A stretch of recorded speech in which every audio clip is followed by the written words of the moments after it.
नाज़रीन, आज हम आपकी मुलाकात लाहौर मंसूरा बाजार के एक ऐसे शहरी से करवाने जा रहे हैं जो कि सिविल इंजीनियर है और सब्जियां बेचकर महाना लाखों नहीं करोड़ों रुपए कमाने लगा। सिविल इंजीनियरिंग करने के बावजूद भी सब्जियों का काम कारोबार करना ये कैसा अमल रहा, और सिविल इंजीनियर साहब एहतशामुल्लाह से जानते हैं इनकी कहानी इन्हीं की जुबानी। अस्सलाम वालेकुम नाज़रीन, आपकी मेजबान तैयबा रात देख रहे हैं फीफा पाकिस्तान। नाज़रीन, आज मैं आपकी मुलाकात लाहौर के एक ऐसे शहरी के साथ करवाने जा रही हूँ जिन्होंने सिविल इंजीनियरिंग की हुई है, लेकिन उसके बावजूद भी सब्जियां बेचते हैं और सब्जियां बेचकर महाना लाखों कमाते हैं। इनकी लाइफ जर्नी ऐसे कैसे स्टार्ट हुई है, सब्जियों का कारोबार अलग, इतनी एजुकेशन होने के बावजूद भी ये सारी कहानी हम जानते हैं। आपकी मुलाकात करवाते हैं लाहौर के एक ऐसे शहरी से जो बिजनेस सब्जियों का कारोबार करते हैं। अस्सलाम वालेकुम। वालेकुम अस्सलाम। कैसे हैं आप? अल्हम्दुलिल्लाह फाइन, आप सुनाएं? अल्हम्दुलिल्लाह। आपका नाम? एहतशाम रब्बानी। एहतशाम रब्बानी। आपकी एजुकेशन क्या है? मैंने सिविल इंजीनियरिंग की हुई है यूनिवर्सिटी ऑफ लाहौर से। उसके बाद मैंने CSS वर्ल्ड टाइम इंस्टीट्यूट से प्रिपरेशन की हुई है, लेकिन बाबा के कहने पे मैंने वो छोड़ दी थी। लेकिन इतनी अच्छी एजुकेशन होने के बावजूद भी आप सब्जियों का काम क्यों कर रहे हैं? काम कोई भी छोटा नहीं होता।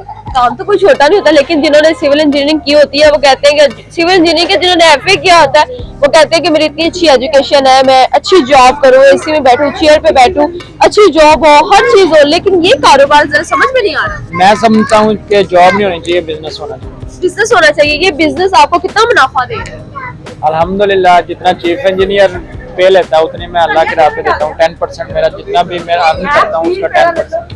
उसका 10% तो आप अल्लाह की राह में जरूर देते हैं, तो अच्छी बात है, हर किसी को देना चाहिए अपनी रोजी रोटी में से। मुझे ये बताइएगा कि आप इस कारोबार से मंथली कितना कमा लेते हैं?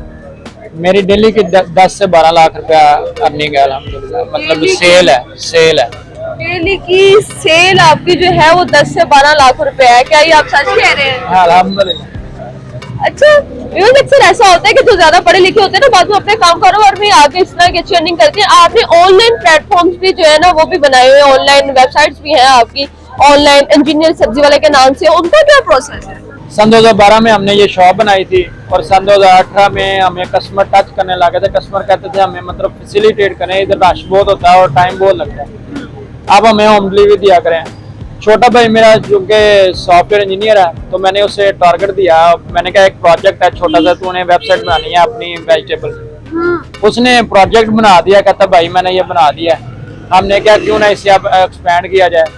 देन हमने कंज्यूमर को टच किया फेसबुक और यूट्यूब वगैरह पे ऐड लगा के। तो आज हम पूरे लाहौर को कवर कर रहे हैं। लाहौर में कौन कौन से एरियाज है जिसको आप कवर करते हैं और वहाँ डिलीवरी देते हैं? सारा लाहौर है हमारे पास। ऑनलाइन अक्सर लोग जो आते हैं ना फिजिकल आकर भी सब्जी लेते हैं, वो देख के चेक करते हैं कि टमाटर खराब तो नहीं है, कोई चीज तो नहीं खराब, कोई ऐसी चीज जो उनको मतलब कंफर्टेबल फील ना करती हो, कंफर्टेबल जोन ना देती हो, तो वो ऑनलाइन के लिए कैसे इतने कंफर्टेबल हो सकते हैं? आप इधर खड़े हैं, मेरे जितने भी कस्टमर आ रहे हैं, किसी ने ये क्वेश्चन नहीं किया कि मुझे ये पीस चाहिए ये नहीं चाहिए। हमारी टोटल वेजिस सॉर्ट होती है, डायरेक्ट हम फार्मर से परचेज करते हैं और जो बोली से भी परचेज करते हैं, वो देन आके वेयर हाउस में सॉर्ट होती है, वॉश होती है, देन डिस्प्ले होती है। वॉश करके डिस्प्ले करते हैं। और आपने सर्जिकल ग्लव्स भी यूज किए हुए, इनका क्या प्रोसेस है? मैं समझता हूँ कि लोग जूते वगैरह और दूसरे जो बिजनेस है उनको बड़ा साफ सुथरा रखते हैं, और ये तो फिर खाने वाली चीज है, तो मैं समझता हूँ कि साफ सुथरा सारा निजाम होना चाहिए। सारा निजाम साफ सुथरा होना चाहिए। ऑनलाइन जो कस्टमर्स है उनको सब्जी का रेट क्या देते हैं, यहाँ से वहाँ तक कितना डिफरेंस होता है? उधर वेबसाइट पे जो वेजिटेबल होती है वो सस्ती होती है। सस्ती होती है जी बिल्कुल, क्योंकि कस्टमर को हमने जब पिक करना होता है ना, उसको कुछ दिखेगा तो बिकेगा। एक ये टर्म यूज होती है बिजनेस में, कुछ दिखेगा तो बिकेगा। डिलीवरी फिर जब आप करते हैं फिर डिलीवरी चार्जेस लेते हैं? नहीं, कोई डिलीवरी चार्ज नहीं। तो फिर उसमें आपको क्या फायदा है? फायदा मेरी उतनी ज्यादा सेल होती है, जितनी ज्यादा सेल होगी थोड़े से मार्जिन हो, लेकिन सेल ज्यादा होना तो उससे ज्यादा अर्निंग होती है। उसके बनिस्बत कि आप ज्यादा मार्जिन लें और कम चीज बेचें। अच्छा एहतशाम, मुझे ये बताइएगा कि इससे तो आपके काफी ज्यादा दोस्त है, बाप भी होंगे जो आपको कहते होंगे कि इतना पढ़ लिख के तुमने क्या किया, सिर्फ सब्जी वाला काम स्टार्ट किया है।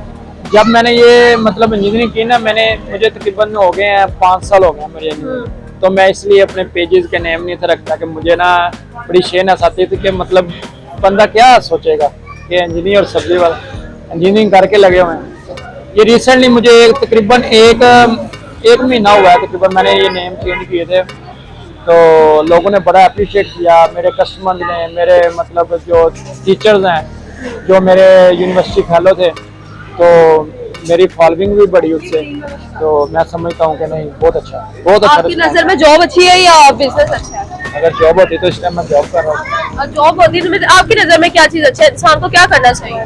हजूर पाक सल्लल्लाहु अलैहि वसल्लम ने भी कहा है कि 85% जो पैसे हैं ना वो या रोजी है वो कारोबार में, और 15% जो है वो नौकरी में या जॉब में। आप खुद सब्जियां कहाँ से लाते हैं, इतनी फ्रेश और ताजा सब्जी, और कितनी दिन तक आपकी दुकान पे स्टे करती है?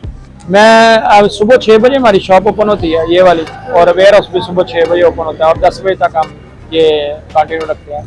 हम फार्मर से डायरेक्ट परचेज करते हैं, मिडल मैन, क्योंकि अगर दरम्यान में मिडल मैन आएगा तो फिर ज़्यादा उसकी प्राइस हाई हो जाएगी, तो इसलिए हम डायरेक्ट फार्मर से उठाते हैं। जो मिडल मैन का है ना गैप, जो उसके चार्जेस है वो निकल जाते हैं, इसलिए कस्टमर को हम सस्ती सब्जी प्रोवाइड करते हैं, और कस्टमर हमारे साथ एंगेज होता जा रहा है। इस काम से आपको जो बेनिफिट हो रहा है और जो आपकी ऑनलाइन से है, इससे आप आगे कितने लोगों को जो है सिखाते हैं, और कितने लोग आपके पास इस टाइम काम कर रहे हैं? मेरे पास हर डिपार्टमेंट की सेपरेट टीम है, बाइंग की सेपरेट टीम है, उसके बाद पैकिंग की सेपरेट टीम है, डिलीवरी जो है डिलीवर करते हैं डिलीवरी मैन, वो सेपरेट टीम है। तो इस वजह से अल्हम्दुलिल्लाह तकरीबन इस टाइम हमारे पास 35 से 40 लोग ना जो हमारे साथ एंगेज है, हमने जो जिन्हें जॉब दी हुई है। तो लोग तो जॉब मतलब करते हैं, और अल्हम्दुलिल्लाह मैंने जॉब दी हुई है लोगों को।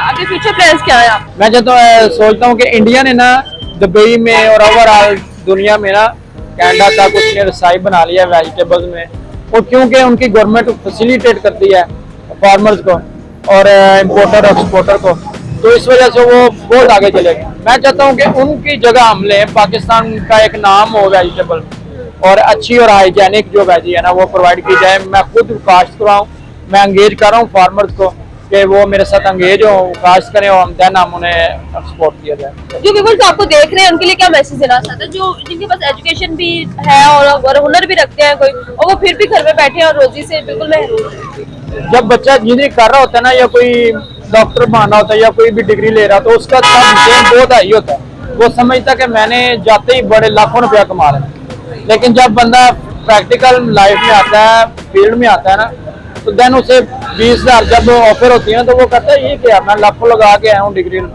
करके आया हूँ। मैं समझता हूँ कि स्टार्ट लो, अपना लो, चाहे छोटे से छोटा। ये रेडी पान वाले हैं, ये बहुत अच्छी अर्निंग करते हैं, 3 से 5 हज़ार रुपये डेली अर्न करते हैं। तो मैं समझता हूँ कि काम पढ़ाई जो है वो शौर के लिए, वो जॉब के लिए नहीं। आपकी डिग्री जस्ट इंटरव्यू तक लेके जाती है, आगे आपके स्किल्स हैं कि आपने कितना आगे उसके लेके चलना। बहुत बहुत शुक्रिया। तो व्यूअर्स, हम लोग इस टाइम एहतशाम के साथ मौजूद थे। एजुकेशन मैटर नहीं करती, आपकी स्किल्स भी मैटर करती हैं कि आपके पास क्या स्किल्स है, और अपनी स्किल्स से आप किस तरह अपने आप को और अपनी जिंदगी को बेहतर बना सकते हैं। आज की वीडियो कैसी लगी कमेंट सेक्शन में जरूर बताइएगा। इसी के साथ अपनी मेजबान तैयबा मान को दे इजाजत। अल्लाह हाफिज।